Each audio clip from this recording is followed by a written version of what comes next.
Yo, what's up guys? Welcome back sa ating channel and grabe yung mga balitang lumalabas ngayon habang walang NBA playoff game. Ito na marahil ang biggest storyline heading into the 2026 NBA draft.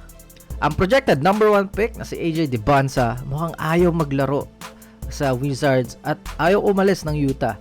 Yes, you heard it right.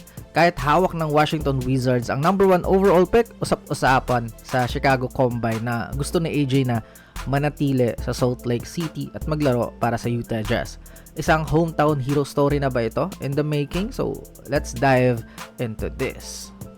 Bakit nga ba dikit na dikit ang puso ni AJ sa Utah? Well, hindi lang ito basta basketball preference. For the past 2 years, naging tahanan niya na ang state na ito. Isang season sa Utah Prep at etong huli sa BYU sa Provo. Dinala niya rin ang buong pamilya niya roon at komportable na sila sa lifestyle. Kumbaga, settle na sila. Rare ito para sa isang top prospect na talagang may personal attachment sa team na posibleng kumuha sa kanya. Hindi lang siya naghahanap ng team he is looking to stay home. Pero syempre, hindi naging madali ang script. Sa draft lottery, umasa ang mga Jazz fans na makuha ang top spot pero malas dahil nauwi sila sa number 2 pick. Ang Washington Wizards ang swerteng nakakuha ng number 1. Dito na pumapasok ang Dybantsa dilemma. Since number 2 lang ang Utah, hindi nila hawak ang sariling tadhana nila unless mangialam ang kampo ni AJ or gumawa ng move ang Jazz front office. Baka mapunta ang generational talent na ito sa Washington. Dahil sa kagustuhan ni AJ na magstay sa Utah, may mga bulong-bulungan tungkol sa tinatawag na workout shenanigans. Posible nga bang tanggihan ni AJ na mag-workout para sa Wizards para pilitin ang trade papunta sa Jazz?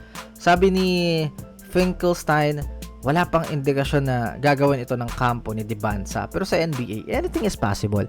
If he really wants to be a Jazzman, he might play the hard ball. Pero sa ngayon, professional pa rin ang approach ng kanyang kampo kahit alam ng lahat ang preference nila.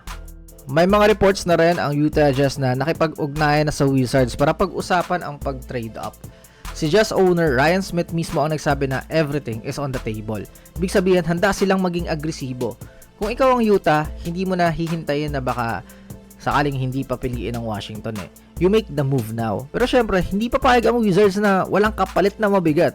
This is the number 1 pick we are talking about. Dito tayo sa usapang seryoso. If I were the Washington Wizards at alam kong gustong-gusto ng Jazz sa AJ, gagatasan ko sila ng gusto. Ito yung mindset na dapat maging gahaman ang Wizards. Kung ayaw maglaro ni AJ sa inyo, sige, trade natin sa Utah. Pero kunin natin ang lahat.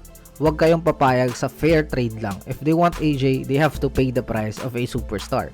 Minsan lang ang pagkakataon na magkaroon ng leverage sa isang number 1 pick. Kaya dapat sulitin na ito. Ano yung dapat hingin ng Wizards? Simple lang, demand hard. Hingin nyo si Lauri Markkanen, isama nyo na rin si Walker Kessler. Isipin nyo, number 2 pick na nga ang Jazz, diba? Pero kung gusto nyo talaga si Dybantsa, kailangan nyo ring isuko ang core nyo. So bakit? Kasi AJ Dybantsa is a franchise-altering talent. If the Jazz really believe he's the final piece of the puzzle, they should be willing to sacrifice their current star to get the number 1 spot. So, kung kung sobrang gahaman talaga, number 2 pick, Lauri Markkanen, Walker Kessler, diba? Unfair kung sa tingin nyo. Pero kasi, bibigay mo yung number 1 pick So, alam mo, gets nyo naman. Sa side naman ng Wizards, risky rin na kumuha ng player na ayaw sa kanila. Grabe yung mga kabataan ngayon no? Dati, pag in-interview yung mga player tapos nasa my career ka, sasabihin mo, kahit anong team ganyan. Pero ngayon, may ano na sila pumipili na Mahirap mag-build ng culture kung ang centerpiece mo ay laging nakatingin sa ibang team. Kaya naman, si Team President Michael Winger is reportedly open to listening to offers. Kung makakuha sila ng number 2 pick na pwedeng maging Darren Peterson or si Cameron Boozer plus veteran stars like yun nga si Markkanen, please isama nyo rin si Kessler para maging 4 lang sa AD. Baka mas mabilis pa ang rebuild nila kaysa pilitin si AJ na magstay sa DC. Pero kailangan ba talagang i-trade up ng Jazz? So, hindi naman kailangan na i-corner ng Jazz ang sarili nila kay AJ lang. Sobrang lalim ng 2026 class. Nariyan sina Darren Peterson at yun nga si Cameron Boozer na projected All-NBA talents. If the price for the number 1 pick is too high, tipong hihingin pati yung kaluluwa ng franchise, baka mas mabuting manatili lang sila sa number 2 at kunin yung sinong matitira. But then again, the hometown narrative is too strong to ignore. So kayo ba, ano sa tingin nyo? Dapat bang ibigay ng Jazz ang lahat, pati si Lori at si Kessler, para makuha si AJ Dybantsa?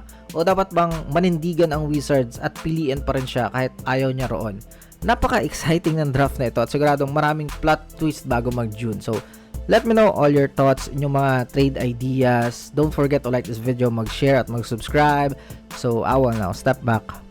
Babush!